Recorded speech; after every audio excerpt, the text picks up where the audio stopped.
హోర్ముజ్లో Singapore నౌకపై దాడి జరిగింది. Singapore జెండా కలిగిన ఎవర్ లవ్లీ అనే పేరు కలిగిన నౌక హోర్ముజ్లో ప్రవేశిస్తుండగా ఐఆర్జీసీ దాడి చేసిందని అమెరికా అధికారులు ఆరోపించారు. ఒమన్కు 7.5 నాటికల్ మైళ్ల దూరంలో ఈ ఘటన జరిగింది.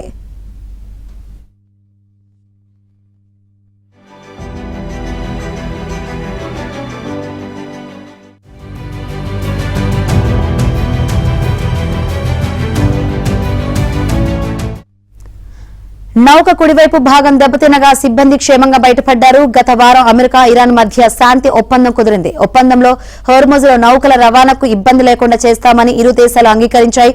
ఒప్పందం కుదిరిన కొద్ది రోజులకే సింగపూర్ నౌకపై దాడి జరగడంతో తదుపరి పరిణామాలపై ఆసక్తి నెలకొంది.